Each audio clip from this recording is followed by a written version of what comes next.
Thaís Freitas.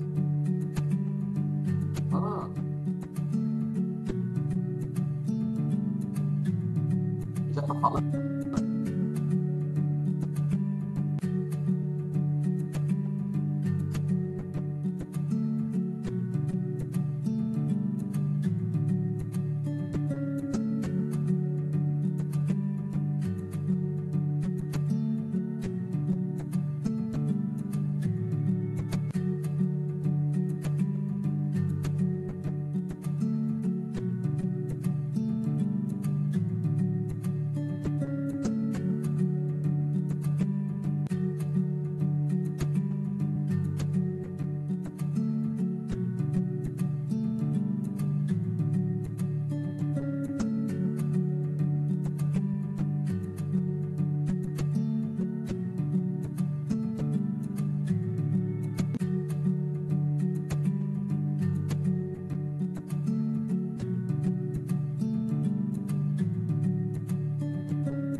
Bom dia a todos.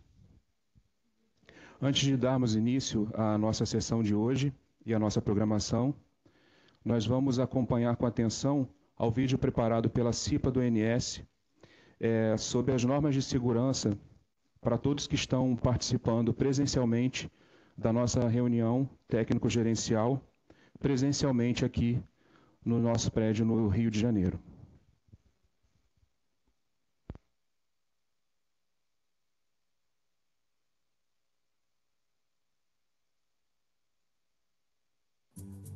Bem-vindo ao prédio do ONS. É muito bom recebê-lo aqui. Para que sua visita seja uma experiência ainda mais segura e confortável, é necessário ter conhecimento de algumas orientações preparadas pela equipe da Comissão Interna de Prevenção de Acidentes. A CIPA auxilia na prevenção de acidentes e doenças relacionadas ao trabalho, elaborando planos de ações com o objetivo de melhorar as condições de trabalho, diminuir o número de acidentes de trabalho, conscientizar os empregados e visitantes sobre as normas de segurança, dentre outras atividades que envolvam a sua integridade física. Ouça com atenção os procedimentos a serem seguidos em ocorrências nos prédios do ONS no Rio de Janeiro, Recife, Brasília e Florianópolis.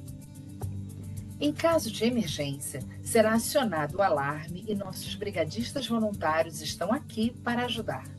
Siga atentamente suas orientações para uma evacuação segura. Eles estão prontos para uma rápida evacuação do prédio e informarão o local mais seguro onde todos deverão se dirigir. Observe as saídas de emergência que estão devidamente sinalizadas. Seguir as orientações de segurança dos brigadistas é fundamental para a segurança de todos. Evacuação do prédio. A primeira medida é sempre manter a calma. Para que a evacuação seja segura, devemos seguir as orientações dos brigadistas. Em todos os andares há sinalizações de segurança em locais visíveis e de fácil acesso, além do mapa de emergência com a rota de fuga em caso de sinistro. Nossos brigadistas voluntários informarão as rotas de fuga para o seu setor. Não siga por outro caminho ou você pode se deparar com uma passagem fechada ou obstruída. Dispomos de extintores e mangueiras de combate ao incêndio em locais sinalizados e em todos os ambientes do ANS.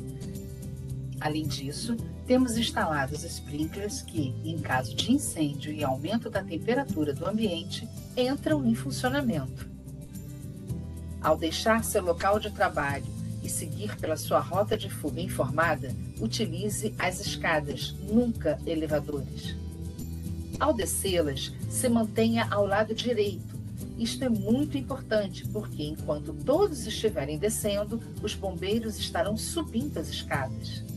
Em caso de fumaça tóxica, a fumaça preta, proteja as vias aéreas usando uma camisa ou qualquer pano disponível. Para as mulheres que estiverem de salto alto, é importante retirá-los, pois existe o risco de torcer os tornozelos em uma rápida movimentação. Cuidado com bolsas e mochilas. As alças podem se prender no corrimão e atrapalhar ou impedir a evacuação. Nunca volte para buscar seus pertences. Seu maior bem é a sua vida.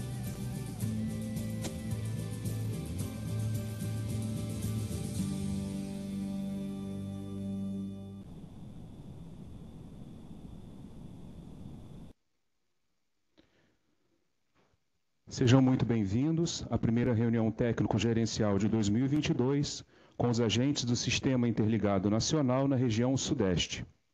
Pedimos atenção de todos para alguns avisos importantes. Esta reunião será gravada e, conforme a Lei Geral de Proteção de Dados, quem tiver alguma objeção deverá se manifestar. Pedimos, por favor, que desliguem seus celulares ou coloquem no modo silencioso. Quem nos acompanha online, por favor, também desabilite o microfone da sala. Não deixem de preencher nossa pesquisa de satisfação disponível no kit do evento ou através do QR Code disponível na entrada do nosso auditório. É a versão online. Quem está acompanhando o nosso evento virtual pode encontrar a nossa pesquisa de satisfação através do link compartilhado no chat da sala. Destacamos também que o Sintegre é o principal canal de comunicação entre o ANS e os agentes. Por isso, é muito importante manter os dados atualizados na plataforma. Por fim, lembramos que as perguntas, tanto aqui da plateia presencial, como quem nos acompanha virtualmente, serão feitas durante a mesa redonda realizada após a nossa segunda palestra da manhã. Essa foi a nossa primeira semana de rodada de RTG no formato híbrido, com palestras sobre temas relevantes envolvendo a programação eletroenergética da operação do Sistema Interligado Nacional, além de esclarecimento aos agentes, promovendo melhoria contínua e a integração entre o ANS e seus associados. À mesa, nós já estamos com o nosso anfitrião, o gerente executivo da Operação Nacional do Sistema, Ney Fukuida Silveira, para a abertura do evento. Por favor, Ney, com a palavra. Obrigado. Então, bom dia a todos. Com grande satisfação, agradeço a participação de todos, ou de forma presencial aqui no nosso auditório, ou através de forma virtual. olhando aqui para o auditório, né, a gente vê aqui uma quantidade expressiva, significativa, né? Há bastante tempo que a gente não vê isso, né, não convive dessa maneira, né? Então, realmente, sejam bem-vindos às instalações do ONS. A gente vai ter um dia aí bastante proveitoso aqui dentro das instalações. Falando um pouquinho da RTG, até para que a gente possa, então, depois desses 2 anos, né, fazer um pouco dessa retrospectiva, até porque tivemos um evento marcante ao longo dos últimos 2 anos, né? A RTG começa em 2007, tá certo? Então, de forma todo ano, então a partir de 2007, feito de forma anualmente, com 2 eventos ao longo do ano, um em cada semestre, né, justamente, para poder trazer essas informações, todo esse trabalho que o ONS faz junto com trazer essas informações para os agentes também para o ONS. Vivemos aí nesse mundo até 2020, quando então somos assolados aí pela Covid, onde o mundo se transforma e tivemos então uma mudança em relação ao que vínhamos fazendo. A princípio tudo foi suspenso e ao longo de 2020 conseguimos então ir retornando um pouco dentro da normalidade, com os protocolos de segurança e nos reinventando para que pudéssemos tentar voltar a uma vida normal. O RTG passa por isso, então a gente passa a partir de 2020, mais no segundo semestre, né, de forma híbrida, fazer então pelo menos um evento no ano. Em 2021 repetimos dessa mesmo formato. E a partir de 2022, então, vamos dizer assim, com essa nova condição da pandemia, nos foi possível então voltarmos de forma híbrida, né, de uma forma diferente do que a gente fazia. Mas possibilitando dessa forma híbrida, não só a presença de vocês aqui, mas também ampliar a possibilidade de participação entre os agentes aí do setor. É importante também destacarmos que temos aí, ao longo desse período, né, que a gente comentou desde 2007, a própria RTG ela vai se caracterizando, então, por um momento importante aí dentro da operação, né, por conta de que possibilita toda essa interação entre os agentes, com nós aqui no ONS, entre vocês mesmos, os agentes, trazendo então não só informações, mas também experiências, né, serem compartilhadas e propiciando então todo esse conhecimento ser então compartilhado dentro do setor elétrico. Como foi colocado aí, a gente passa então, estamos aí na primeira RTG de 2022, chegamos aí uma semana aí de eventos, né, iniciamos a semana com um evento, uma sessão geral, onde, como a gente falou, passou por várias apresentações, dando uma visão geral do sistema, até mesmo olhando um pouquinho aí tudo que aconteceu. E estamos aí ao longo, então, a partir da terça-feira, do modelo híbrido, sendo realizado aí. Então, tivemos aí Brasília, Florianópolis, Recife e agora fazendo o fechamento aqui no Rio de Janeiro. Aí vamos, então, passar o dia de hoje, passar para vocês aqui a programação e aí fazer até algumas observações em relação à programação, uma alteração aí na parte da tarde. Então, como foi dito, a gente vai tentar, então, vai trazer aí a questão de mostrar como é que estava o sistema, o que ele evoluiu, não só como ele evoluiu ao longo dos últimos meses, mas também dar uma prospecção do que vai acontecer em relação ao sistema, para frente em relação ao sistema de transmissão. Então, vamos começar a primeira apresentação com as principais obras que entraram em operação nos últimos 6 meses, reflexo do SIM, vai ser pela nossa querida Carla Queiroz. Depois vamos ter, então, entrada de obras e seus benefícios, horizonte segundo quadrimestre de 2022, ser feito, então, pela Alexandre Rodrigues. É importante esses 2 tópicos, tendo em vista até mesmo que nós passamos por toda aquela crise hídrica e a transmissão se mostrou como sendo um vetor para poder propiciar e trazer todas aquelas transferências de energia que, dentro de todas as ações que foram feitas, foram de fundamentais importância aí para que a gente pudesse estar vencendo essa crise. Depois dessas 2 apresentações, vamos ter uma mesa, justamente para poder, então, fazer as perguntas. E aí cabe a vocês aí tirarem o máximo de conhecimento desses palestrantes em relação aos temas, né? Depois vamos entrar aqui para falar, então, da demonstração prática de treinamento por simulação dos operadores do ONS. Essa aqui fica sendo só presencial, né? A parte virtual, ela não participa, né? Essa vai ser só feita aqui no auditório. É importante também esse tema, né? Que até mesmo é de interesse, tendo em vista que ele propicia o desenvolvimento dos profissionais dentro da sala de controle, não que eles tenham que vivenciar o evento, mas através de simulações eles possam então estando aptos a poder enfrentar o que vem pela frente e até estressar um pouco mais com grandes eventos, vamos dizer assim, poder simular, né? Que até mesmo, às vezes, para o operador passar por um grande evento, ele vai ficar 20 anos aí, pode não passar, né? Mas é uma maneira de a gente acelerar esse aprendizado e que as equipes estejam prontas para fazer frente a essas ocorrências. Não só as equipes do ONS, mas também as equipes do agente que são envolvidas, então, nessas simulações. Depois dessa parte, aí também vamos ter a visita aos estandes, onde vocês vão ter a oportunidade de não só conversar com o pessoal das salas de controle, que vão estar mostrando, então, os recursos das salas de controle, como também o pessoal da análise, né, em relação aos sistemas deles. Então, também aproveitem bastante para vocês poderem ver, então, como é que estamos aqui dentro do ONS. Depois vamos, então, para o almoço. Vocês devem ter recebido dentro do kit de vocês aí a questão dos locais para poder almoçar. E aí vamos para a parte da tarde. Enquanto, então, a partir das 14 horas, estaremos retornando. E aí a gente vai fazer uma reprogramação, de forma a gente poder, então, ter uma maior fluidez em relação às apresentações e depois podemos ir, então, para a mesa redonda, a mesa de perguntas, né? De forma que não haja interrupção. Então, o coffee break ele vai ser remanejado para o final do dia. Então, vamos começar com a questão da avaliação da operação, controle de carregamento, tensão, ocorrências e gestão das providências. Vai ser a Natália Maciel. Na sequência, avaliação de segurança do SIM em tempo real, através do analista, o Rodrigo Neves, da sala de controle, que vai estar mostrando, então. E depois a gente entra, então, com a participação da CEMIG, trazendo, então, a questão dos impactos da integração de geração distribuída no sistema CEMIG. A gente não pode esquecer que a gente já tem vivido ao longo desses tempos, nos últimos anos, e quando se fala em toda a evolução do setor elétrico brasileiro, está muito em cima das renováveis, da maior participação dessas fontes renováveis, principalmente a eólica e a solar, dentro, então, da operação. Nós já passamos por uma primeira onda, que seria a eólica, e estamos agora entrando na segunda onda, que é a solar. E a CEMIG, dentro do que se veio pela frente, né, vai ter uma grande penetração dessa geração distribuída, e aí é bom ela trazer o que é que ela está vendo, e até mesmo nas próprias apresentações que vamos ter, vai também sinalizar um pouco do que vem pela frente em relação a isso, como o ONS entende e enxerga essa operação do SIM em função dessa expansão. E aí, depois da apresentação da CEMIG, então vamos novamente aqui para fazer então a mesa, justamente para fazer então as perguntas, e que vai ser bastante interessante esse painel aqui na parte da tarde.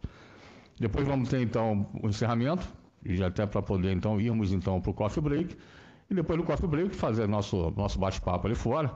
A gente vai então fazer a visita guiada aí à sala de controle, não vamos poder entrar na sala de controle, mas vamos estar no observatório, e vocês vão poder então conhecer a nossa sala de controle também, junto lá com o pessoal, poder tirar todas as dúvidas e as perguntas, tá certo?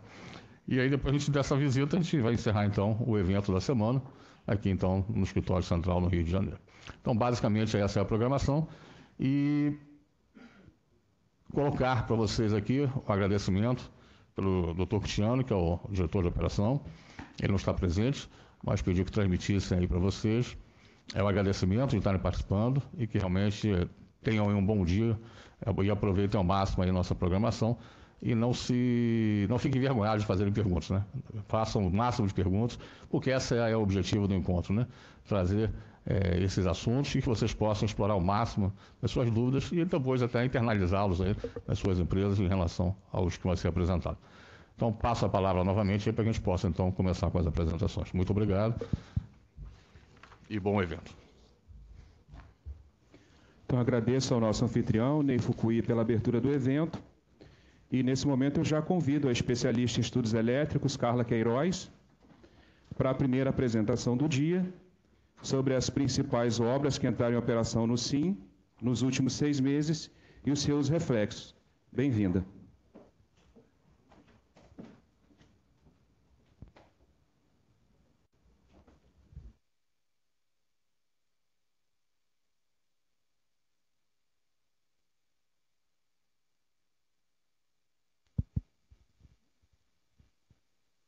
Bem, bom dia a todos. Eu trabalho na área de normatização do ONS.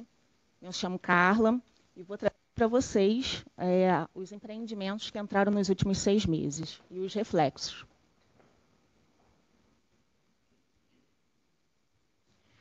Essa apresentação foi estruturada por área elétrica. Então, os empreendimentos eles estão na área Minas Gerais, São Paulo, região Sudeste e Rio de Janeiro e Espírito Santo.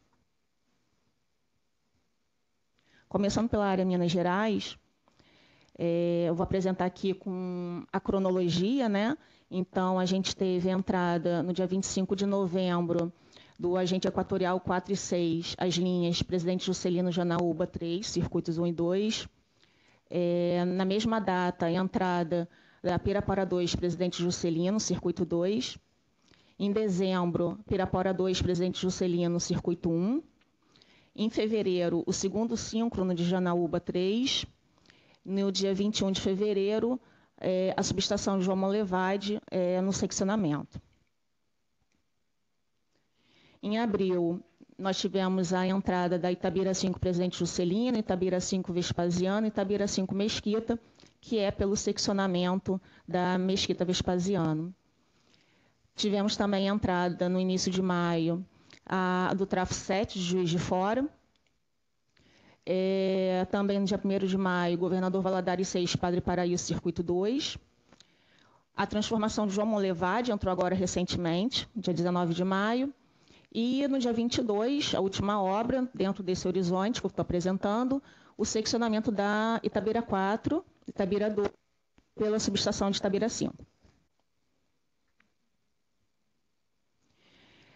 Aqui vai ser uma sequência de obras que entraram justamente para poder permitir o escoamento, né, da geração excedente que a gente tem na região do Nordeste. E essa geração ela tem escoado, né, por esse caminho. Deixa eu apontar aqui, esse trecho que a gente chama de eixo B, né?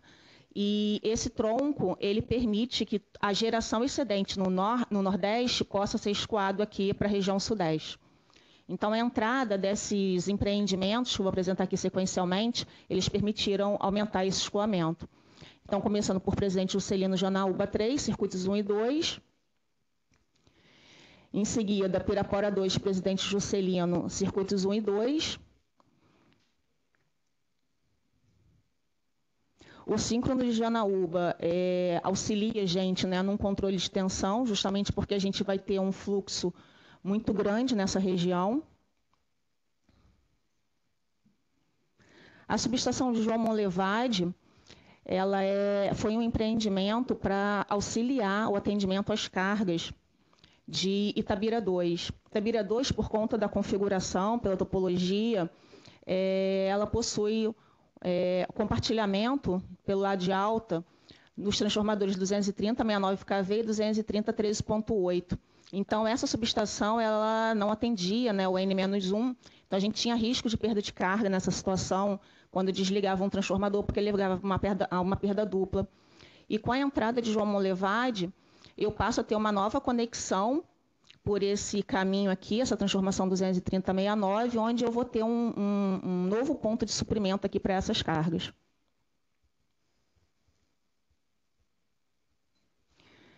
Também, né, agregando lá esse tronco de escoamento da geração do Nordeste, teve a entrada da Itabira 5 Presidente Juscelino, circuitos 1. A gente tem uma previsão do segundo circuito, né, futuro, em breve. Mas com a entrada aqui da subestação de Itabira 5, foi possível a gente colocar em carga esse circuito aqui entre Presidente Juscelino e Itabira 5.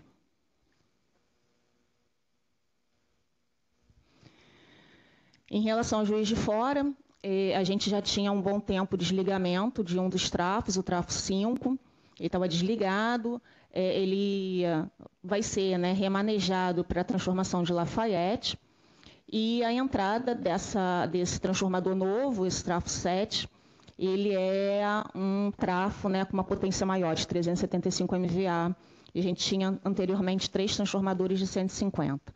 Então, esse trafo 7, a entrada dele vai permitir que numa situação em contingência, né, eu não venha a ter problemas de sobrecarga, isso é o esperado. E a gente tem, para o final de 22, a substituição, né, dos trafos 3 e 4 por um trafo 6 também de 375 MVA. Esse transformador, ele entrou no dia 1º de maio, mas a gente está com um problema, né, com ele, e tem uma previsão de retorno no início de junho. É isso?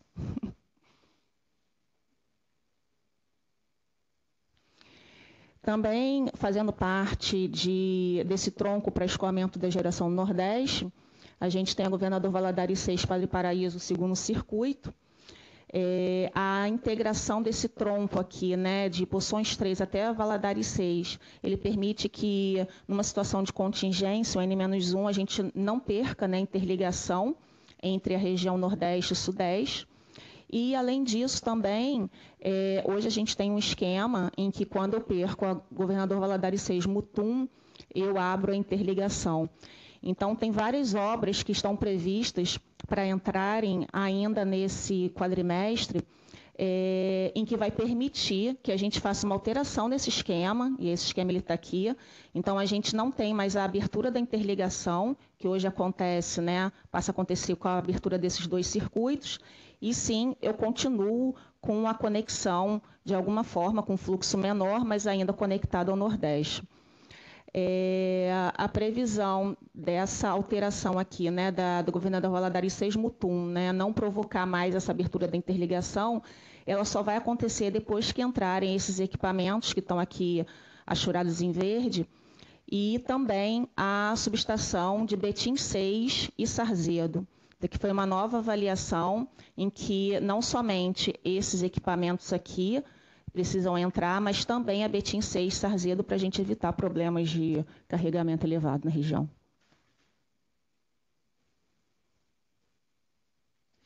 Itabira 2 e Itabira 4 também é um empreendimento que está nesse escopo de escoamento de geração, até porque quando a gente começa a escoar a geração, a gente tem que se preocupar com a região que vai receber, para que a gente tenha uma melhor forma de controlar carregamento. E foi para atendimento aqui da região leste de Minas Gerais, tem um segundo circuito entre Itabira 5 e Itabira 2, e esse seccionamento aqui da Itabira 2 e Itabira 4 para a entrada de Itabira 5. Ele é um reforço para a área leste de Minas Gerais. Agora, falando sobre a área São Paulo, a gente teve a entrada da térmica Bracel, na subestação de Bracel, o consumidor livre Replan e o segundo circuito de Ilha Solteira Três Irmãos, que entrou agora, dia 26, foi ontem, né? Bracel.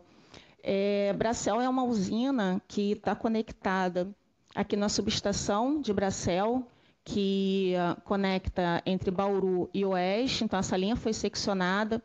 Essa térmica ela entrou parcialmente. A gente tem agora a térmica de Bracel, que é uma usina do tipo 2B, e a gente tem com a previsão ainda, estava para o final desse mês, pode ter escorregado um pouco, mas a entrada da Utelo Arcel.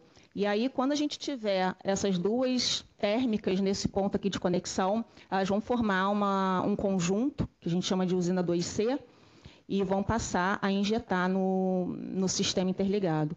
Hoje, a injeção de Bracel está em torno de 160 megawatts. Ela é uma usina com uma potência de em torno de 400 mega. Ela abastece internamente, tem uma alimentação interna, e o que sobra, ela exporta, injeta aqui no sistema interligado.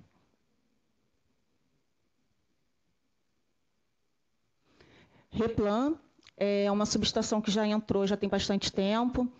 Ela entrou seccionando Arara e Santo Ângelo em abril de 2016 para conexão do consumidor livre. A gente teve um atraso na entrada desse consumidor livre. Ele entrou agora dia 6 de janeiro desse ano. E a entrada desse consumidor permitiu que a gente tivesse uma melhoria no perfil de tensão dessa subestação, porque é uma linha longa, então a gente tinha muita dificuldade em fazer um controle de tensão nessa subestação. Então, a gente fazia abertura, né, dos circuitos justamente porque a gente não conseguia segurar a tensão na subestação de Replan. Então, com a entrada desse consumidor livre, a gente tem uma melhoria aqui no perfil. Ilha Solteira Três Irmãos, o segundo circuito, a gente tinha, né, sobrecargas inadmissíveis na situação de perdas duplas na subestação de Três Irmãos e de Getulina.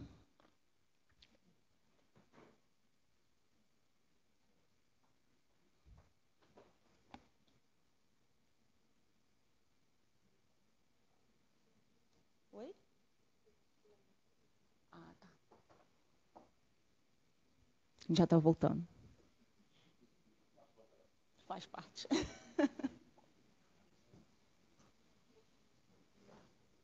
Já foi?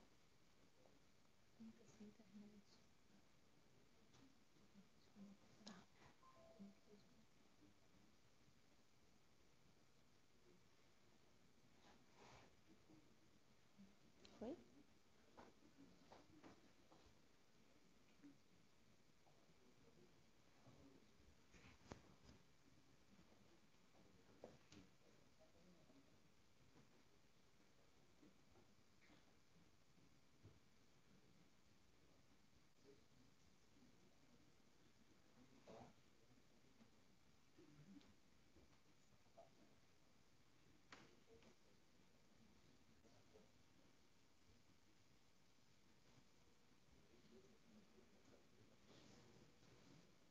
Então, retornando aqui, como eu tinha falado, esse segundo circuito, a ausência dele, né, na situação de contingências duplas na subestação de Três Irmãos e Getulina provocavam sobrecargas inadmissíveis, principalmente na transformação.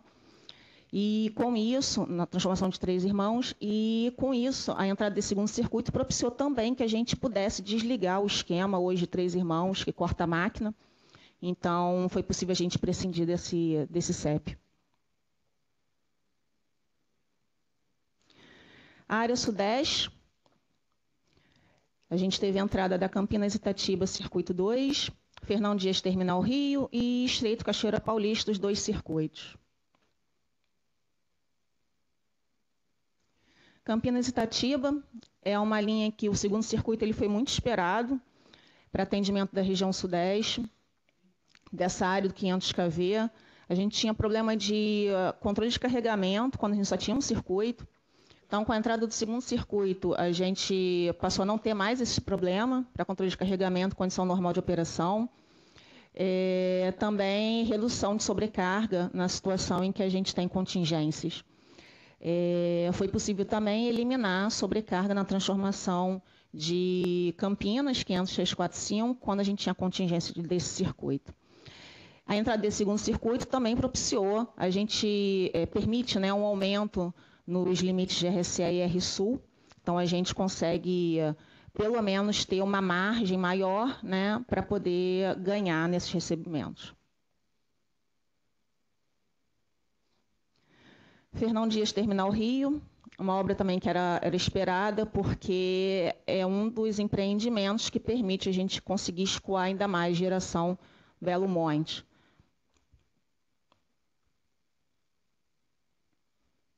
E Cachoeira Paulista Estreito, circuitos 1 e 2, também é uma linha que a gente chama de interligação, no sentido de permitir a gente escoar mais a geração em Belo Monte. A gente teve uma dificuldade operativa com a entrada desses circuitos, porque houve violação do nível de curto-circuito na subestação de Cachoeira Paulista. A gente só tem a previsão da substituição desses disjuntores para 2023, e por conta disso a gente teve que passar a operar com barramento de Cachoeira Paulista segregado. Então hoje a gente tem subestações separadas em duas,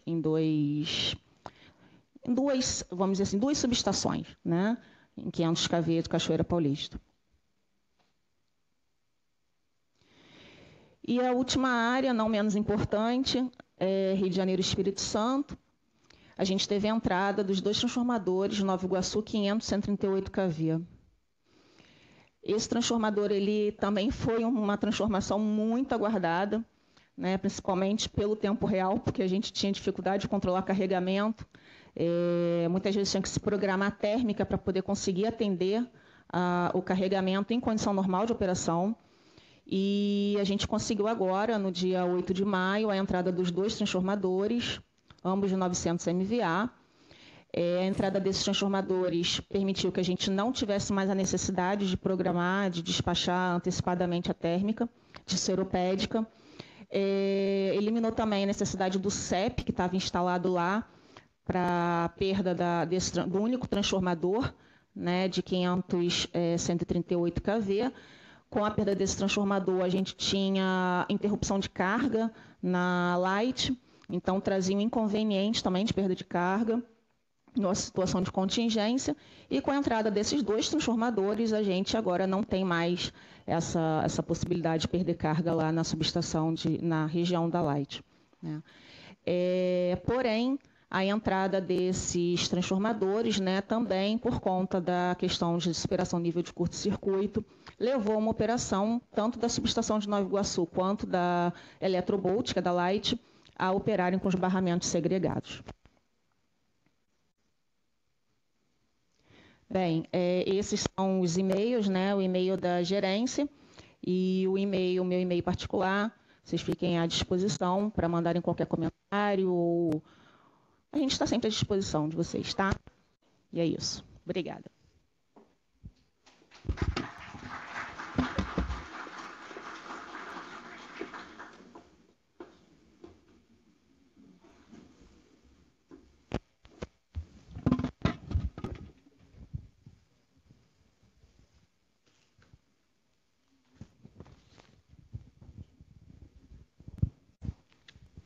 Bom, agradeço aqui a engenheira Carla Queiroz pela apresentação e já convido aqui o engenheiro de estudos elétricos, o Alexandre Rodrigues Nunes, que vai apresentar as entradas de obras e os seus benefícios no horizonte do segundo quadrimestre de 2022. Bem-vindo.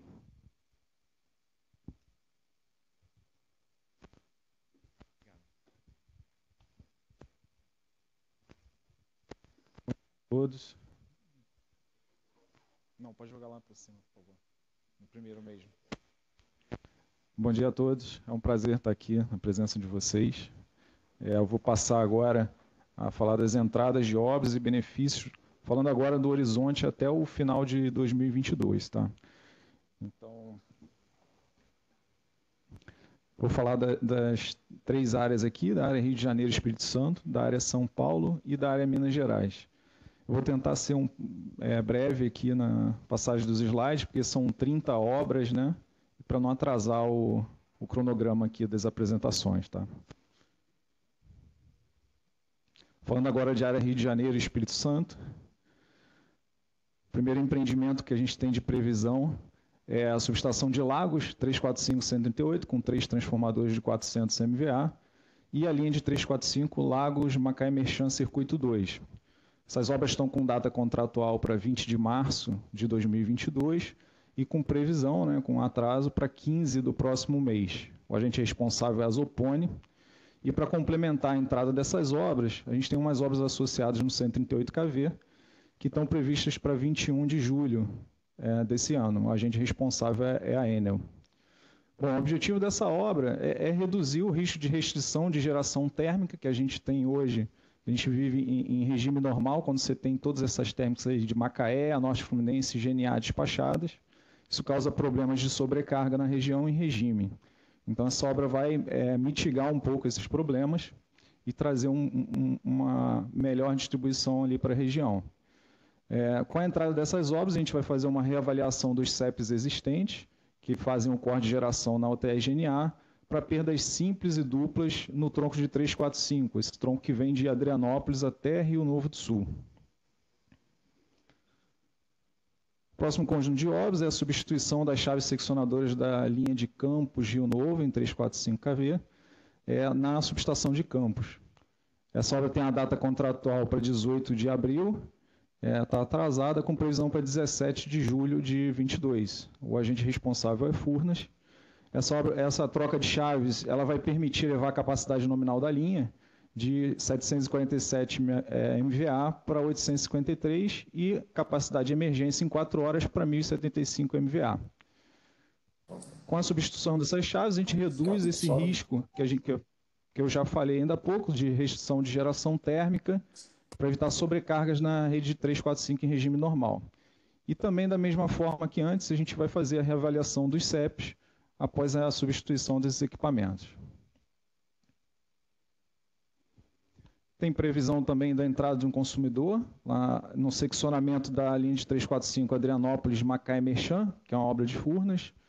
Vai entrar em operação ali o consumidor, a subestação de Comperj 345, que é do Complexo Petroquímico do Rio de Janeiro. A gente tinha uma data prevista para abril de 20, e ela está com uma previsão atual para julho de 22, de responsabilidade da Petrobras. Tá? Aqui a gente tem 2 conjuntos ali na região de João Neiva, com bastantes empreendimentos. A gente vai ter a subestação 50345 de João Neiva 2, com transformador de 1050 MVA, e a linha Mesquita João Neiva. Essas estão com data contratual para 9 de fevereiro e estão atrasadas, mas com previsão para o dia 15 do próximo mês. O agente responsável é a empresa Sudeste de Transmissão de Energia, a EST. Além dessas, a gente ainda tem uma parte no 345-138, que é 3 transformadores de 400 MVA e um compensador estático de mais ou menos 150 MVAR. E também uma linha 345 João Neiva Viana. Essas também para fevereiro, né, data contratual de fevereiro de 22, com previsão para 31 de agosto. A de responsabilidade da interligação elétrica Itaúnas. E a gente também pode ver ali, está tracejado na figura, as obras de 138 associadas. Elas estão previstas para a mesma data das obras de 345-138, né? Que é para final de agosto de 22. Essas obras elas eliminam o problema de subtensão na região norte do Espírito Santo, com risco de corte de carga, quando a gente tem perdas simples no 230 kV da região leste, que é a parte verde ali de cima do gráfico. Com a entrada dessas obras, a gente reavalia os CEPs existentes para perdas simples e duplas no tronco de 345 kV. Esse CEP ele funciona para perdas ali entre Rio Novo do Sul e Vitória. Agora, entrando um pouco na parte de geração, a gente tem as usinas aí do PCS, que é o Procedimento Competitivo Simplificado. São 560 megawatts para entrada no barramento 138 de Zona Oeste. De responsabilidade da Car Powership. Então, a gente tinha uma previsão de contratual para 1º de maio e uma atualização agora de data para 1º de agosto. Tá? Vão ser duas usinas, 4 usinas a gás natural, 2 da Carquei e 2 da Porsud, totalizando aí os 560 megawatts. Continuando a falar do PCS, no Espírito Santo, a gente tem 148 megawatts previstos, sendo 37 para UTE Viana, 36 para Linhares e 75 para Povoação. A data contratual era a mesma, né? Claro, 1º de maio e com previsão para 15 de julho. Então, vai aumentar a disponibilidade de geração na região. A gente também tem uma expansão prevista para a UTE Santa Cruz, são 157 megawatts, através da implantação de duplo ciclo combinado, com as 2 unidades existentes. A gente vai ter uma nova unidade a vapor. Essa obra é de Furnas e está com previsão para 25 de novembro. Outra geração prevista ali para o 345 kV é o TE Marlin Azul, a gás natural. Ela tem uma data contratual de 31 de 12 de 2021, está atrasada. Ela vai entrar conectada no 345 kV, conforme está ali na figura, em novembro de 22. Os testes já se iniciam agora no mês de agosto. E a conexão no 500 kV, ela migra para o 500 kV lá em julho de 2023. O agente responsável é a Marlin Azul Energia. A gente continua aqui nessa região, a gente sabe que ela é problemática com relação à questão de escoamento de geração térmica, e a gente mantém o problema, né? Lagos, ela minimiza, né? Mitiga o problema de escoamento de geração térmica, mas com a entrada de Marlin, o problema continua. Então, a gente ainda pode ter sobrecargas em regime normal quando a gente está com escoamento elevado de geração térmica. Da mesma forma, com a entrada dessa UTE, a gente vai reavaliar os CEPs existentes de corte de geração em GNA. Tá? Bom, agora entrando um pouquinho na área São Paulo, a gente tem previsto aqui a modernização da subestação de Bariri, 138 kV. Ela está com data contratual para 5 de dezembro de 20, está atrasada, com previsão atual para 30 de 6, né, do próximo mês. É de responsabilidade da CETEP. O que é essa modernização? Né? São obras de adequação dos módulos 138, que vai permitir o fechamento dos barramentos ali de Bariri. Essa obra alivia o carregamento de Barra Bonita São Carlos até Rio Claro. No entanto, ela eleva o carregamento da Bauru Bariri, que é a rede de operação. Só que a gente já está com o planejamento feito, né, e a gente tem uma medida operativa de alteração de topologia para resolver esse problema. A gente tem também um seccionamento previsto na linha Água Vermelha Votuporanga, na subestação de Pedranópolis, para a entrada de uma fotovoltaica Pedranópolis de 90 megawatts. Esse seccionamento está previsto para julho de 22, de responsabilidade da usina de energia fotovoltaica Pedranópolis e da CETEP. Esse seccionamento é para viabilizar a integração e escoamento dessa geração. Ela causa sobrecargas no 138 kV de Pedranópolis e Votuporanga. Se a gente tiver a perda dupla ali de Jales, boa hora, então é o único caminho para escoamento das fotovoltaicas dali através dessa linha. A gente já tem um CEP em estudo para resolver esses problemas. Embora o seccionamento esteja para julho, a gente pesquisou no DMSE Geração e a fotovoltaica está prevista para 15 de outubro. Tá? A gente também tem prevista a modernização da subestação de Sul, 88 kV. A data contratual, né, da resolução é 29 de outubro de 23, está antecipando para novembro de 22. É uma obra de responsabilidade da CETEP. Essa modernização ela trata da substituição dos disjuntores, chaves seccionadoras, T6 e TPs. Vai eliminar o problema de superação de nível de curto-circuito no 88. Vai aumentar a confiabilidade, porque a gente vai conseguir fechar os barramentos. E permite também a desativação do CEP de carregamento da transformação de Sul. Tá? Aqui fora da rede de operação, acho que é uma obra importante para a gente estar citando. Tem um banco de baterias previstos para a subestação de registro, 138. A finalidade dele é para evitar problema de sobrecarga em regime durante a temporada de verão, que é a parte lá do litoral de São Paulo que ficou com a carga bem elevada. A gente tem aqui também o recondutoramento da Rio Claro Barra Bonita, C1 e C2. Está com data contratual para fevereiro de 23 e com a previsão de antecipação para dezembro de 22. É de responsabilidade da CETEP. É um recondutoramento de 8,8 quilômetros no circuito duplo. Evita sobrecargas em regime normal de operação. Esse recondutoramento vai levar a capacidade das linhas de 80 por 108 em emergência para 206 e 242. Deixa eu voltar uma aqui que eu acho que eu passei. Passei direto nessa aqui. É o recondutoramento da Ibitinga-Bariri, circuito duplo também. É um recondutoramento de um trecho pequeno, de 5,3 km, entre Ibitinga, da subestação da CETEP, e a derivação da Ibitinga para a CPFL. Também evita problema de sobrecarga inadmissível em contingência, né, de um dos circuitos, e eleva a capacidade atual da linha de 139 por 163 MVA para 206 por 242. Bom, agora a gente começa na parte que eu acho que mais importante aqui de obras, né? Não que as outras não sejam, mas a área Minas ela tem uma quantidade de empreendimentos muito grande, e todos aqui com a finalidade, né, a grande maioria delas para escoar o grande potencial de fotovoltaica que está para entrar no norte. Então é um conjunto bem interessante e extenso de obras aqui para Minas Gerais. Bom, a primeira delas é a entrada da subestação de Braúnas. É uma transformação 230 161 138 de 160 MVA e uma 230 138 de 160 MVA, com um seccionamento da linha 230 Itabira-Porto Estrela, está mostrado ali na figura. A data contratual é 4 de março de 21, com previsão para dia 13 do próximo mês. O agente responsável é a Mantiqueira. Essa obra vai eliminar a corda de carga na região de Ipatinga, em condição de perdas simples nos transformadores existentes. Além disso, reduz o carregamento dos transformadores de Governador Valadares. Com relação a essas datas da Mantiqueira, né, a gente vem recebendo informes quinzenais, né, com atualização quinzenal. Então, pode ser que no final do mês a gente receba uma atualização e veja se vai escorregar, mas essa eu acho que está bem... A Carlinha já passou aqui que está jóia, já está para entrar.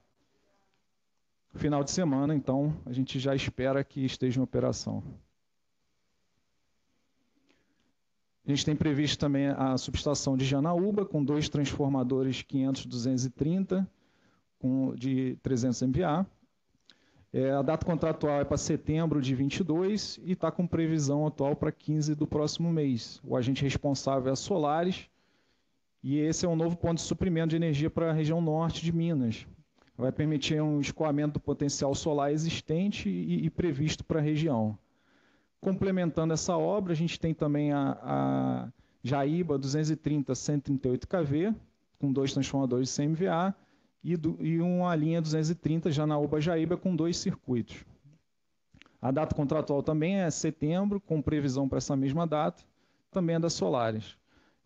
Como tinha falado, né, vai possibilitar a expansão do sistema da CEMIG de acordo com o crescimento do mercado, além de permitir também o escoamento do potencial solar dessa região. Aqui eu vou falar da transformação de Itabira 5.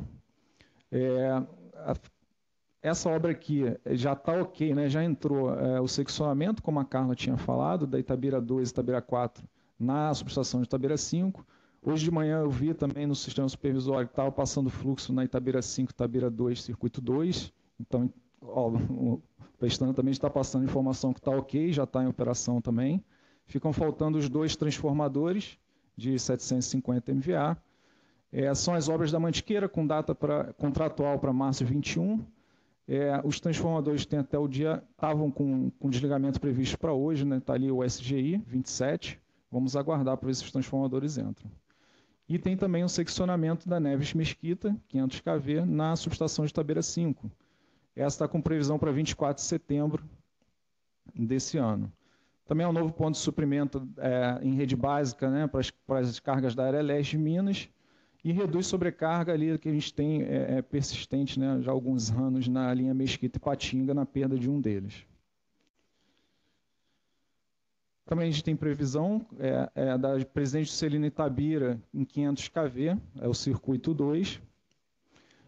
A data contratual desse circuito é março de 2023, está com previsão para 30 de agosto. O agente responsável é a linha verde. Essa linha pode antecipar, o empreendedor tem o desejo, né, de viabilizar o quanto antes.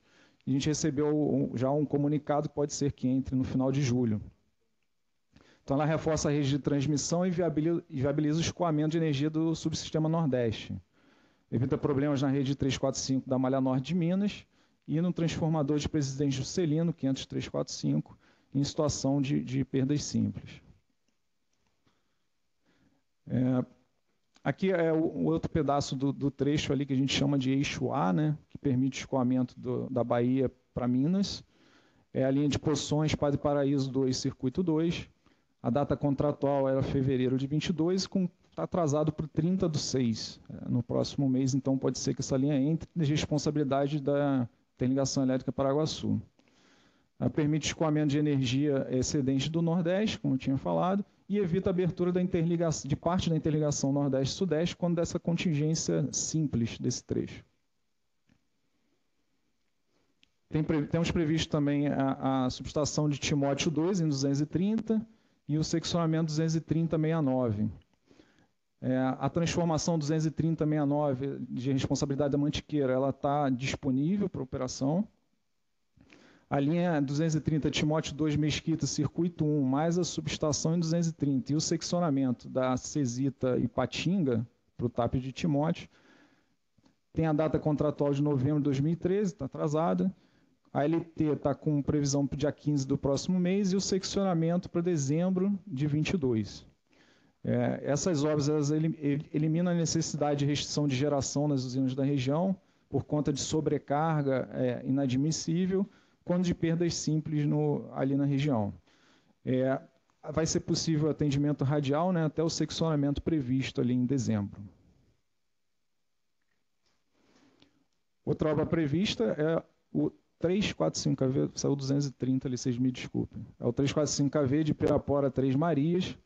A data contratual é janeiro de 24. Pelo DMSE, essa obra está para outubro, né, final de outubro. E pelo CIGET para meados do mês que vem. O agente responsável é o Solaris. Essa é outra obra para viabilizar escoamento de potencial fotovoltaica ali no norte de Minas Gerais. E, além disso, elimina sobrecargas no 345 kV de Pirapora Vargas da Palma para perdas simples. Agora um conjunto grande também de obras que a gente está aguardando é a Betim 6 Sarzedo. A Betim 6 vai entrar com 2 transformadores de 300 MVA, seccionando a Pimenta Barreiro, e a subestação de Sarzedo seccionando a Neves Barreiro. Além disso, a gente vai ter os 2 trechos de linha, né, de Sete Lagoas até Betim e de Betim até Sarzedo. São obras de responsabilidade da Mantiqueira, estão com previsão para o dia 22 de julho. É um novo ponto de suprimento da região metropolitana de Belo Horizonte e um aumento de confiabilidade da rede local. Vai eliminar sobrecarga na subestação de Sete Lagoas, 345-138, e na contingência da Neves Sete Lagoas. Essas obras elas viabilizam também a entrada desse conjunto, a entrada dos transformadores 500-345 de Juscelino e as linhas Juscelino Sete Lagoas. Temos previsão também da subestação de Varginha, é um seccionamento na linha de 345 AV Furnas e Tutinga, circuito 2, com 2 transformadores 345-138 de 225 MVA. É da Mantiqueira também, está com previsão para o dia 30/7 desse ano. Vai eliminar sobrecargas na transformação de Tutinga na perda de um dos existentes. Temos previsão também de um compensador estático na subestação de Padre Paraíso, é um menos 150-300 MVAR, a data contratual está para fevereiro de 22 e previsão para 30/7. O agente responsável é a SCB, vai auxiliar no controle de tensão e no desempenho dinâmico da região. Agora a gente começa, se não me engano, com as obras da CEMIG. A gente tem a substituição do AT1 345-138 kV de 150 MVA da subestação de Pimenta pelo AT3 de 345-138 de 300 MVA. A data contratual dele era de dezembro 20, está com previsão para 31 de agosto. Ela vai evitar que na contingência de um dos transformadores existentes haja sobrecargas inadmissíveis no remanescente. Então, uma observação aqui para essa obra, que até a entrada em operação do novo T5, que está previsto para maio de 23, a subestação de Pimenta vai operar com apenas um transformador 345-138 com fase reserva. A gente tem aqui obras da Mantiqueira, a linha de 345 Tutinga, GCABA, prevista para 30 de setembro, e GCABA Itabirito, circuito 2, para outubro, final de outubro desse ano. Vai eliminar a sobrecarga nas linhas de 345 AV Furnas Pimenta, na perda de um dos circuitos, e elimina sobrecargas na redistribuição da malha Mantiqueira em condições de perda simples. Outra obra aqui da CEMIG é o seccionamento da Porto Estrela e Patinga na subestação de Mesquita, a data contratual para junho de 21, está com previsão para 1º de outubro de 22. Vai aliviar o carregamento das linhas de Mesquita e Patinga. Outra transformação, a gente tem a substituição do T1 e T2 345-138 kV de 150 MVA pelo T7 de 375 MVA. A data contratual dele está para abril de 23. A gente tem aqui, em dezembro, a troca desse transformador, né, do T1 e T2 pelo T7. E, para finalizar a troca dos outros, tem a previsão para 30 de abril de 24, de responsabilidade da CEMIG. Essa obra vai evitar que, nas contingências dos transformadores, a gente tenha sobrecargas inadmissíveis nos remanescentes. Outra transformação é uma substituição também do T3 e do T4, são 2 transformadores de 150 MVA, por um transformador, que é o T6, de 375 MVA. Essa obra também está prevista para 2023. Pelo DMSE, né, a troca final dos transformadores em agosto. E a previsão dessa troca do T3 e T4 pelo T6 em dezembro de 22. Ela vai evitar que na contingência do T3 ou do T4 haja perda dupla dos mesmos, acarregando sobrecargas inadmissíveis nos remanescentes. Aqui também tem uma observação, né, que até a entrada em operação do novo T6, a subestação de Juiz de Fora vai operar com apenas um transformador de 375 MVA. Agora a gente começa na parte que está mais impressionando, né, causando aflições nas pessoas, e com toda razão, né? Vocês podem olhar ali que só no norte de Minas Gerais a gente está com um total aí previsto de instalação de fotovoltaica de 3.063 megawatts. São injeção de eólica em Janaúba, Lar do Sol, Délio Bernardino, Hélio Valgo e AC. Eu coloquei aqui uma previsão para a gente ter uma noção, né? Eu coloquei ali que são início em maio para Janaúba, início em julho para Lar do Sol, início em setembro para Délio Bernardino, início em outubro Hélio Valgas e novembro a AC. Em julho, se a gente olhar todas previstas aqui pelo DMSE Geração, a gente vai ter 460 megawatts já em julho. Em agosto, esses 460 aumentam para 550. Em setembro, para 650. Outubro, 810. Em novembro, a gente já tem 1.000 megawatts no norte. E em dezembro, 1.250. Então, a gente vê que está com um crescimento bem expressivo de fotovoltaicas na região. Está tendo todo um planejamento especial daqui da nossa parte de médio prazo junto à EPE para encontrar as soluções necessárias para a gente conseguir escoar todo esse potencial. Bom, isso era o que eu tinha para apresentar para vocês. Eu lamento ter sido tão rápido, mas a quantidade de obras não permitiu ser um pouco mais detalhista. Mas eu agradeço a atenção de todos, fico disponível.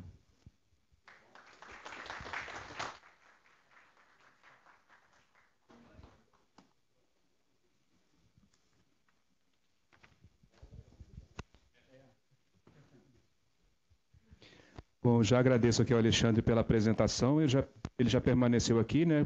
E eu aproveito e convido também a engenheira Carla Queiroz para que componha aqui a mesa. Essa é a nossa primeira mesa redonda do dia. Os presentes aqui no auditório poderão fazer perguntas. E eu peço que quem desejar fazer perguntas, que levante a mão para a gente levar aí até você o microfone. É importante para quem está nos acompanhando online possa também ouvir a sua pergunta e assim acompanhar melhor a nossa transmissão. E quem nos acompanha no evento virtual, é só colocar a pergunta escrita no chat que a gente recebe aqui e transmite a pergunta aos nossos palestrantes. Então, a nossa mesa está aberta, o nosso anfitrião Ney Fukuya também aqui participando conosco. Obrigado, um bom debate a todos. Então, como nós... Está saindo som?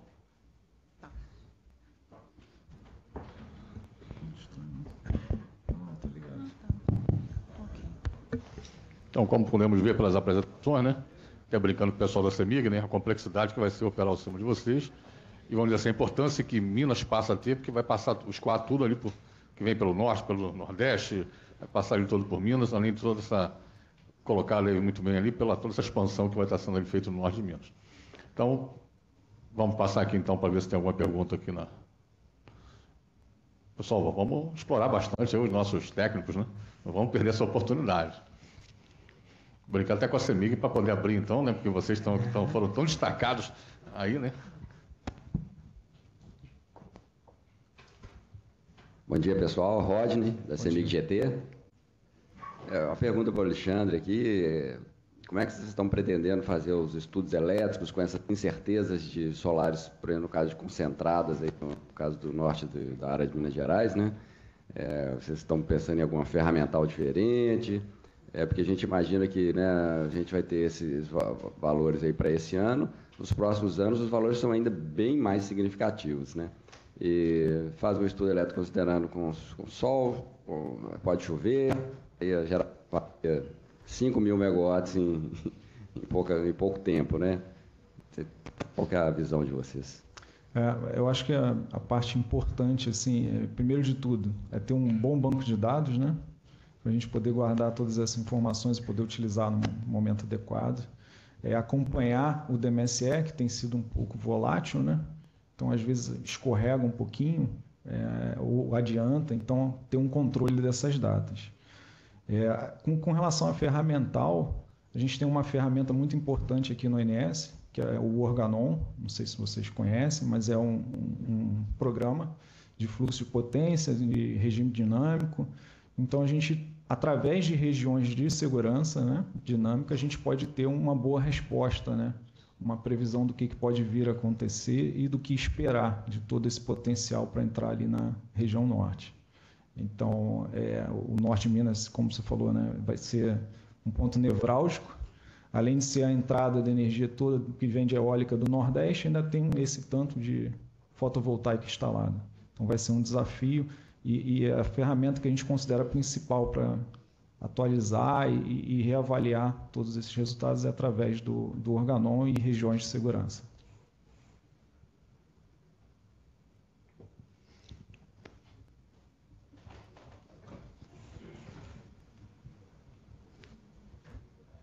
Opa, bom dia. A dúvida, eu não sei para quem que eu vou perguntar isso, né? Eu li ali o seguinte, o tronco para escoar mais o Nordeste, né? Nesse tronco prevê a eólica, porque, assim, eventualmente tivemos já que reduzir por não conseguir escoar. Então, se contempla também a parte de eólica. Exatamente. A gente já tem, em alguns momentos do dia, a depender da carga, da quantidade de vento, a gente já tem dificuldade para escoar todo esse potencial eólico. Isso tem trazido também grandes discussões no setor, mas o planejamento, né, o que a gente espera, né, tem esperança que as obras entrem dentro das datas que são previstas, né, que não atrasem, porque a expansão da transmissão garante, né, que você aproveite todo esse potencial que está vindo do Nordeste e esse que já vai estar ali na entrada, né, de Minas Gerais.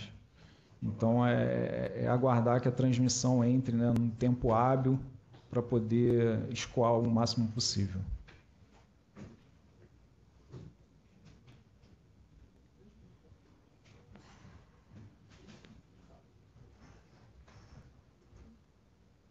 Bom dia a todos, eu, Nilton, aqui da ISA-CETEP. Sempre que a gente fala de obra, é claro que o ideal é que sempre tenha o adiantado da obra, né? Sempre antecipação, porque o atraso nem sempre ele é muito bom. Mas, por um outro lado, quando a gente tem um empreendimento que ele acaba sendo antecipado, a sua entrada em operação, por outro lado, muitas vezes a gente acaba convivendo com esquemas especiais de emergência, o próprio CEP, né?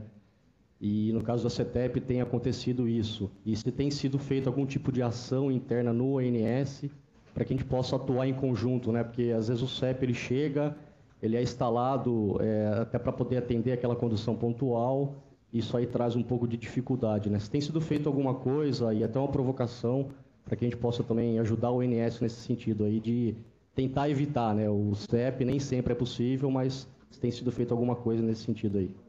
Isso, é importante a gente pensar no seguinte, a gente faz o nosso estudo de planejamento, né, com uma previsão de todo um conjunto de obras, né?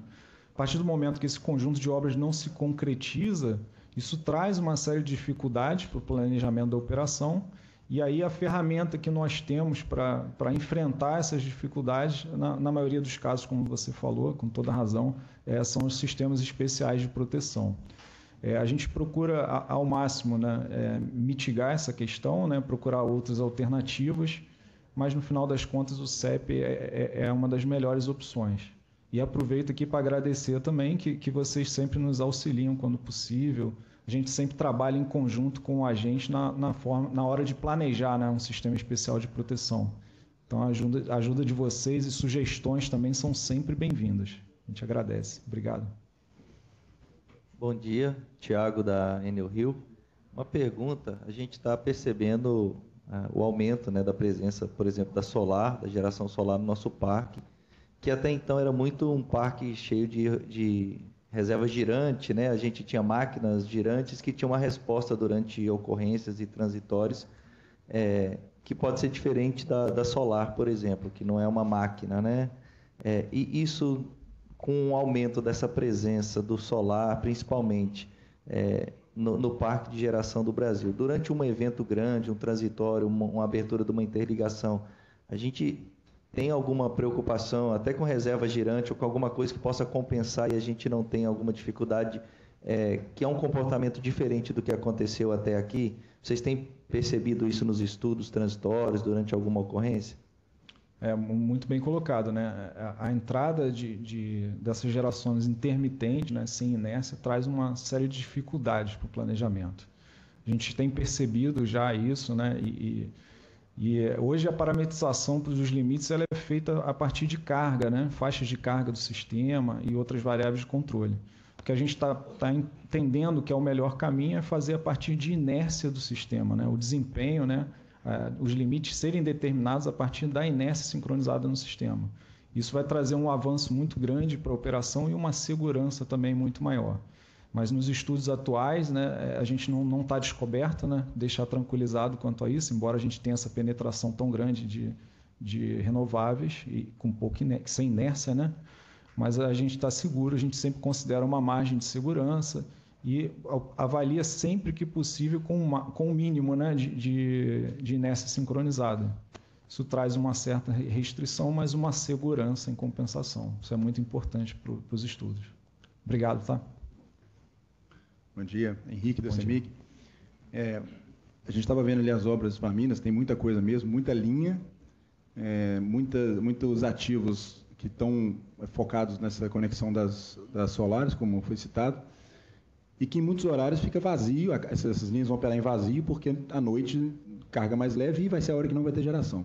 Consequência, tensão mais alta. Então a gente já tem uma preocupação, já discutimos há bastante tempo, inclusive em reuniões técnico-gerenciais aqui, com relação à preocupação que os agentes têm, que é o desligamento de linhas para controle de tensão. E, pelo menos ali explicitamente, eu não vi muita menção a equipamentos de controle de tensão. A gente está falando muito linha, mas não sei. É claro que grande parte delas, eu imagino, já entra compensada. Não apareceu explicitamente ali, mas deve ter isso. Sim. Mas eu queria saber como é que vocês estão vendo isso, se já tem algum cenário com relação a isso, se tem uma sinalização de aumento de necessidade de desligamento de linha, porque a situação atual já nos preocupa bastante. Um aumento desse número vai ser mais complicado ainda. Isso. Uma coisa que a gente vem fazendo, acho que desde 2020 a gente fez um estudo bem específico para controle de tensão. Nesse estudo tivemos uma recomendação bem grande de equipamentos, né, de reatores para entrar em operação, e até síncronos, se não me engano, os últimos agora são em estreito, vai aumentar ali a quantidade de síncronos. Um problema que a gente está enfrentando é que, às vezes, o tempo para a implantação desses reatores, de acordo com os estudos de médio prazo, é o mesmo tempo que você implantar uma linha de transmissão. Então, ao mesmo tempo que a gente recomenda, a gente não vê celeridade para a entrada desses equipamentos. Tá? O prazo longo está dificultando o sistema, como você falou. Está entrando esse tanto de linha, né? A gente vê que a penetração aí de micro e mini GD também é um fenômeno que vai prejudicar a operação. Você vai reduzir a carga ali e o tronco de transmissão vai ficar mais vazio, né? Então, isso, tem o estático ali em Janaúba. Então, a gente tem alguns equipamentos, mas o que causa mais preocupação da nossa parte é o fato do prazo de implantação desses equipamentos que são recomendados pelos estudos de médio prazo. Tá? É isso. Por enquanto, vamos ter que precisar, né, da abertura de linhas para esse controle. Mas, para os próximos anos, com certeza, a gente vai ter uma série de equipamentos de controle para entrar. Obrigado. Bom dia. Eu sou o Celso Lima, da Argo Energia.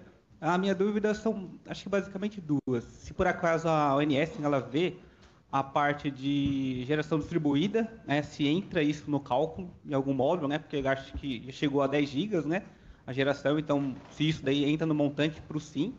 E também se tem alguns projetos a mais, né, além da CETEP, na parte de armazenamento de energia, né, para gerações renováveis, né, até na parte de transição energética, né?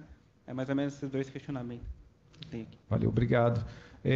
De bateria que eu me lembre aqui no nosso horizonte foi essa de registro. E a parte da carga, né? A MMGD, cara, a nossa parte de previsão de carga, a PEC, que é a gerência responsável, ela já está fazendo um avanço, né, na questão da carga global, considerando já essa MMGD. A gente já tem um projeto para melhoria dessa representação que vai começar em 2023, início de 2023. Então, isso já está mapeado, né? A gente só está melhorando os estudos para poder, de fato, finalizar a implementação. Tá bom? Bom dia, Lucas, Belo Monte Transmissora de Energia. Com essas obras, principalmente na malha de Minas Gerais, imagino que vai ter um grande impacto ali nos fluxos sistêmicos, RNE, principalmente FNS. Assim, sabendo que o CEP dos sistemas de Belo Monte, do HVDC, são bem parametrizados, principalmente pelo FNS, vocês esperam que tenha, de repente, algum relaxamento nesses critérios, ou, de repente, até em última instância, uma necessidade de desativar alguma das lógicas? O que a gente percebe é que as obras entrando, a gente tem uma expansão muito grande dos limites, né? Para você ter uma ideia, a Xingu Serra Pelada, que deve entrar em novembro, mais ou menos, a gente vai expandir o FNS de valores de 4.100, que é o valor máximo hoje praticado, para valores de 5.400. Então, assim, com esse montante tão grande, né, expressivo de geração a ser escoada, a gente precisa adequar, na verdade, os CEPs, né, e não prescindir deles. Então, a gente vai ter uma adequação, já tem até uma adequação em estudo, junto com a equipe de engenharia do INS, para a gente atualizar esses CEPs e permitir um funcionamento adequado para esse montante expressivo de energia que vai chegar lá do norte para o sudeste. Tá? Então, prescindir, realmente, eu não consigo perceber que o INS vai prescindir desses CEPs. Só se a malha de transmissão evoluir de tal forma, né, que a gente, de fato, não precise. Mas hoje, a perda de bipolo, né, é uma perda bem severa e que faz, para a gente poder maximizar a transferência de energia, ter essa necessidade do sistema especial de proteção. Tá? Bom, nós vamos agora passar aqui a leitura de algumas interações já do nosso público virtual. Nós temos aqui alguns comentários e uma pergunta. A primeira é do Roberto. Roberto Silva, ele não identificou aqui a empresa, mas o comentário aqui: parabéns aos palestrantes pelas apresentações, e um comentário adicional: a ESH, proprietária da subestação João Neiva 2, pátio 500 kV, encontra-se com o TLR ativo, portanto, não está atrasado e aguardando a construção do pátio 345 kV na subestação João Neiva 2 da IE Itaúnas. Algum comentário? Não, obrigado. Agradeço a atualização. Vamos atualizar aqui a apresentação. Mais uma aqui também, Quaraci. Parabéns também aos palestrantes pelas apresentações. E a pergunta direcionada ao Alexandre: como vai ser a conexão posterior, já em 500 kV, da UTE Marlinha Azul ao sistema de 500 kV? Pergunto porque não há atualmente um sistema de 500 kV próximo a Macaé, a não ser a subestação Mutum e Adrianópolis. Essa pergunta, na verdade, eu não vou saber precisar, né? Está no horizonte um pouco mais longo do horizonte que eu costumo estudar, mas provavelmente já deve ter todo um eixo de transmissão ali para conectar. Isso, na parte de planejamento, né? Vamos para mais uma aqui, aí a gente pode retornar para mais perguntas aqui do público presencial. A terceira interação foi da Beatriz Abdala. Prezados, bom dia e parabéns pelo evento. A Beatriz, ela é coordenadora de estudos do Sistema Light, e ela coloca aqui: informamos que temos acompanhado de perto os estudos para a conexão das usinas Car Power Shift na barra de 138 kV na Zona Oeste. Observamos que a data de conexão das usinas está prevista para 1º de agosto de 2022 no slide da última apresentação. Confirmamos a informação, visto que o leilão tinha previsão para maio. Aproveitamos para chamar a atenção para o nível de curto-circuito na região e solicitamos confirmar a entrada da terceira máquina de Santa Cruz em novembro de 2022 e do segundo transformador de Zona Oeste em agosto de 2023 e, se possível, andamento das respectivas obras.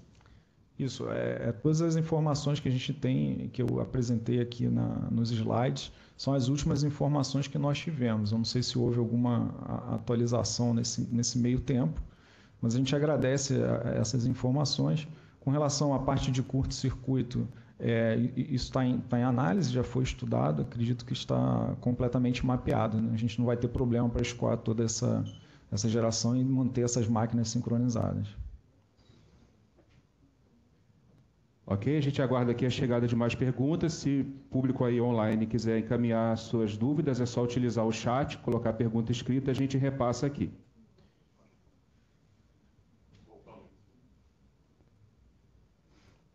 Voltando então, fazer uma ligação que foi colocada aí, comentário, né, em relação a toda a expansão da geração solar lá no norte, toda essa questão da expansão da transmissão, falando, você observou as questões de operação elétrica, questões de inércia, segurança, falou-se também, então, às vezes, a capacidade de transmissão em relação a não conseguir escoar toda a geração, principalmente o intercâmbio que vem do Nordeste. Então, fazendo uma pergunta, então, tanto para a Carla como para você, Alexandre, fazendo uma ligação desses pontos todos. Então, para a Carla, como é que você vê, então, está vendo essa operação aí, com essa expansão da fotovoltaica do Norte, né, no curto prazo, dado esse horizonte que ele colocou, toda aquela expansão, né? O que você está vendo em relação a essa operação ali em Minas Gerais, né? E para o Alexandre, você falou muito também em questão de restrição, né? Então, o que você está vendo de expansão? Nem sempre a expansão leva ao aumento do limite, né? E aí, o que você está vendo, então, de aumento desses limites? E também há um grande problema também, né? Que às vezes você tem todo um parque gerador planejado em relação também ao sistema de transmissão e muitas vezes o sistema de transmissão se atrasa em relação ao que é planejado, causando, então, vamos dizer assim, algumas dificuldades operativas no sentido de ter que restringir, né? Então, o que você está vendo aí de entrada de novos equipamentos que vai fazer com que aumente esse limite, não significativamente que vai deixar de haver as restrições, né? Mas que possa haver aí um aumento desses limites, principalmente nas interligações aí, né? Trazendo a energia lá do Norte e Nordeste. Com relação à expansão, nós temos algumas obras importantes, algumas eu passei aqui, a outra eu respondi a pergunta do Lucas, né? A gente tem, primeira obra importante a duplicação do eixo A ali entre entre Nordeste e Sudeste, que é a Poções, Espada e Paraíso. Essa obra vai trazer um aumento expressivo dos limites. Para você ter uma ideia de números importantes, assim, expressivos, o FNS mais a FNES, que hoje está limitado em 10 mil, vai passar a 10.800. A exportação do Nordeste ela vai passar de 11 mil para 11.500. E o fluxo da Nordeste-Sudeste, aí sim tem um ganho expressivo, vai sair de 5.900 para 6.900. Então, apenas essa parte, né, da duplicação, em conjunto com todas as obras que já entraram, né, vai trazer esse benefício grande. Com relação às próximas, né, a gente tem ali o segundo circuito da Juscelino Itabira 5, também foi citado. Essa está em fase de análise dos limites, mas a gente já considera que teremos ganhos em conjunto com alguma das obras da Mantiqueira. E quanto à questão de restrição, o que a gente percebe, engraçado que a gente linka aqui todas as perguntas, né, a maioria das perguntas que a gente fez, a questão de MMGD, ela vai trazer uma dificuldade, né, uma vez que ela fica ali próxima à carga e atende essa carga. Então, com a coincidência de eólica e uma carga leve, a gente fatalmente vai ter que restringir, mesmo com a entrada desse conjunto de transmissão tão esperado que a gente tem. Então, acredito que as dificuldades com relação ao escoamento dessa energia renovável devem permanecer. E a gente torce que as próximas obras, né, entrem dentro do esperado. O descasamento, como você falou, né, entre toda essa condição de geração que está entrando no sistema, descasado da transmissão, fatalmente vai trazer dificuldade para a operação e restrição dessa geração que está entrando.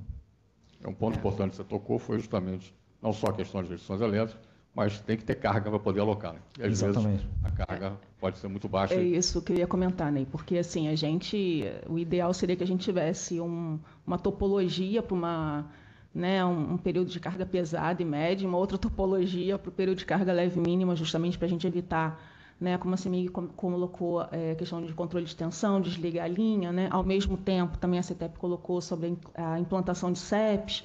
Então, assim, essa questão do descasamento de obras é um agravante para a operação em tempo real, né? A gente que está na área de normas, que faz a pré-operação, a gente identifica, vê as dificuldades que o tempo real passa e a gente tenta estar sempre em conjunto, né, com o pessoal do planejamento, justamente para, até se não for possível, antever, né, a situação, os problemas mais graves, que a gente possa, pelo menos, solucionar do mais curto prazo possível, porque uma vez que entrou o equipamento, a gente precisa da solução, né, para ter um bom controle de carregamento, um bom controle de tensão Então, não adianta, né?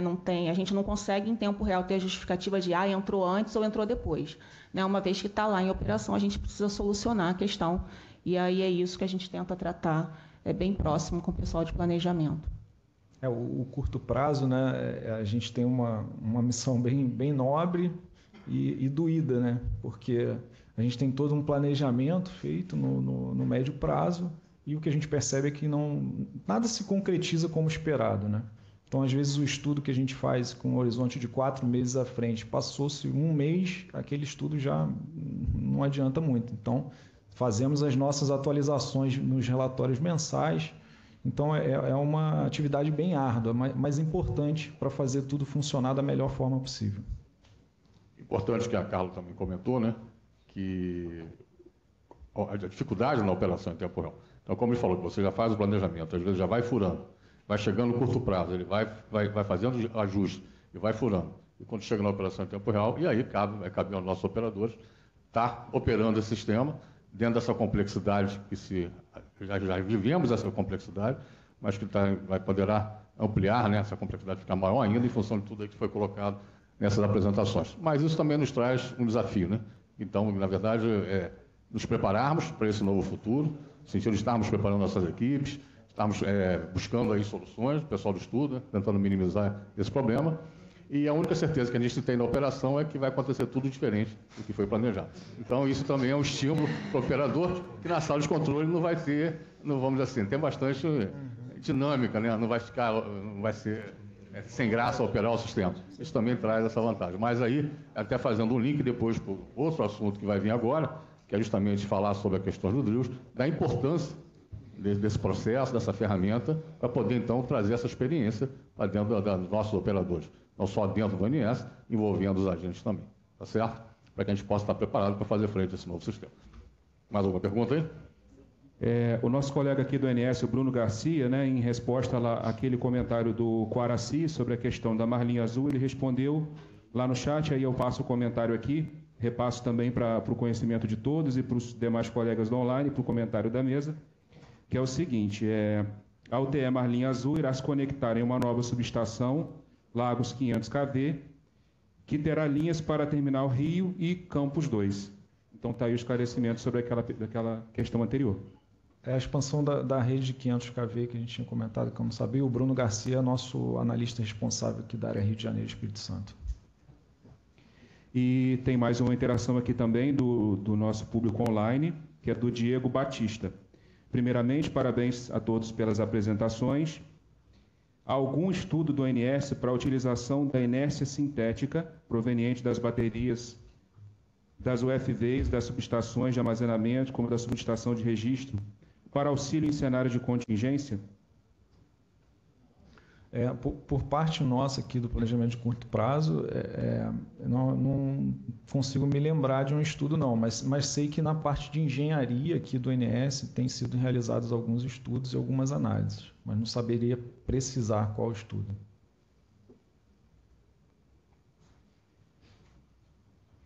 O pessoal aqui se animou de novo. Bom dia, aqui é Rafael Silva da CMGT.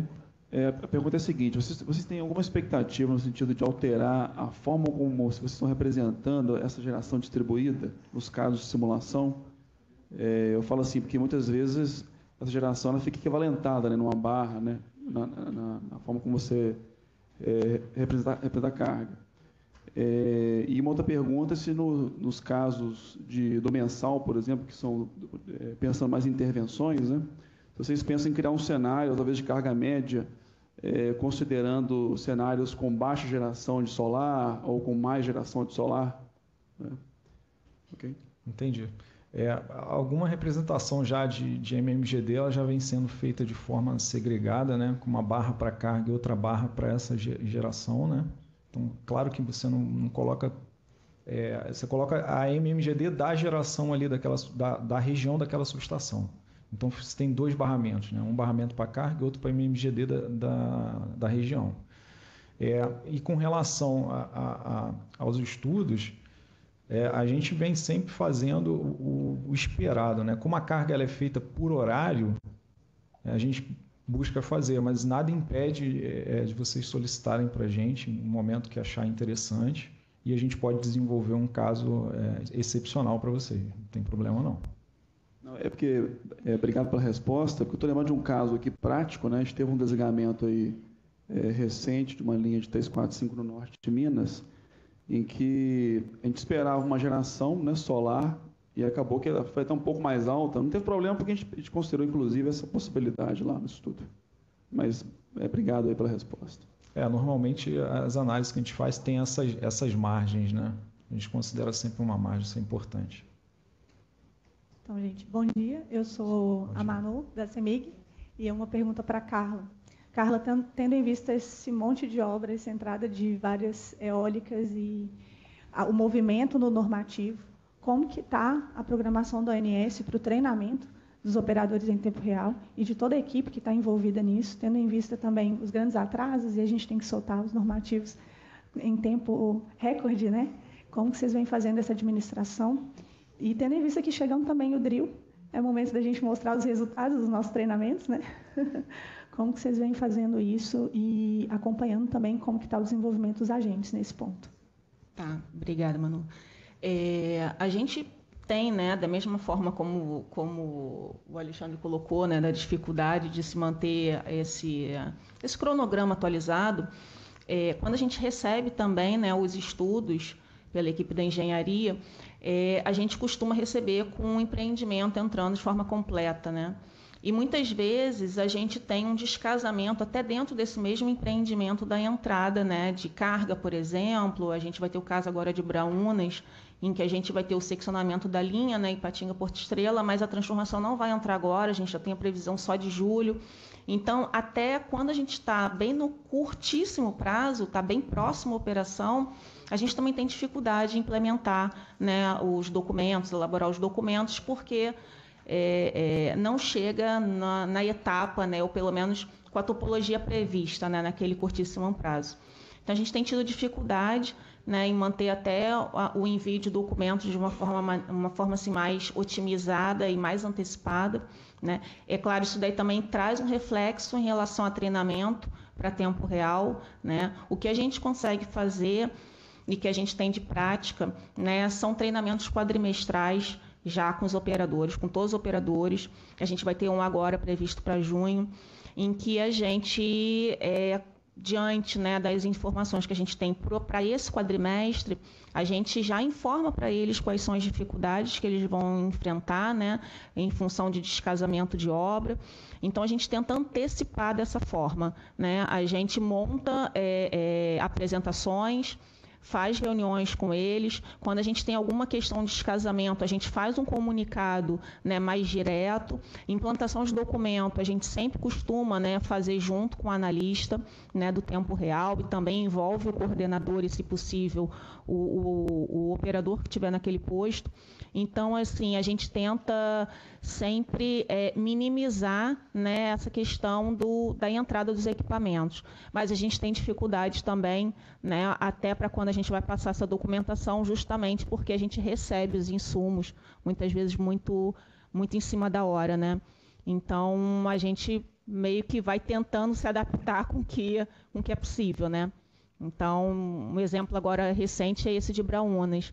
A gente tinha um estudo, né, empreendimento, entrando como todo, mas a gente já recebeu a informação que vai ter atraso na entrada da transformação. Então, já muda o escopo do treinamento que a gente tinha dado lá no passado. Então, a gente fica tentando meio que correr atrás do prejuízo, mas, de qualquer maneira, o tempo real está sempre ciente das modificações, do que está entrando e as dificuldades que ele vai enfrentar. Tá? Obrigada. Iranda CETEP. Falando nas dificuldades da operação em tempo real que esse grande volume de empreendimentos entrando em operação trazem, né? Lá na subestação de Araraquara 2, nós operamos 3 compensadores síncronos. E, recentemente, nos últimos meses, nós temos convivido com uma dificuldade na operação, que é diariamente, às vezes até mais de uma vez por dia, precisamos parar uma dessas máquinas e depois partir essas máquinas, devido à superação de capacidade de curto-circuito em disjuntores ali na região, acho que, se não me engano, de Furnas, né? E esses equipamentos eles não foram dimensionados, projetados para ter esses ciclos constantes de partida e parada, né? E isso tem acelerado o desgaste e encurtado os prazos de manutenção. Mas o fato são duas perguntas. A primeira é assim, se já tem em algum horizonte essa substituição desses disjuntores ali de Furnas, né? Não sei se o Alexandre teria essa informação, se Furnas já tem esse planejamento. E a segunda é mais em âmbito de processo, né? Assim, se ao recomendar reforços, expansões, se já se faz também uma análise desse impacto na superação dos níveis de curto-circuito, para sair junto com possíveis leilões, também recomendações para substituir equipamentos superados. Tem previsão, sim, né, da substituição desses equipamentos. O que nos preocupa é que os estudos de curto-circuito realizados aqui pela engenharia, eles também têm uma temporalidade, né? E essa temporalidade vem em cima de tudo que a gente comentou, né? Às vezes descasa, uma obra antecipa, a outra atrasa, e aí aquele estudo fica tendo que ser atualizado. Mas a gente está sempre cobrindo, né, todas essas possibilidades de superação e vem avaliando com todo cuidado. Quanto ao prazo da substituição, não tem aqui de cabeça, não saberia te precisar, mas eu posso investigar aqui, tá bom? Te passo um retorno daqui a pouco.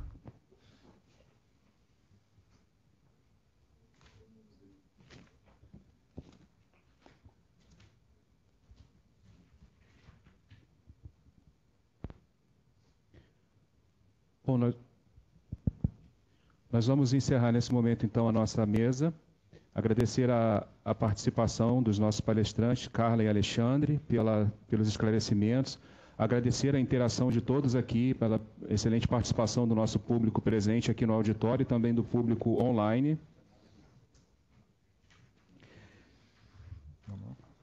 Informar que, a partir de agora, os presentes aqui no nosso auditório acompanharão a demonstração prática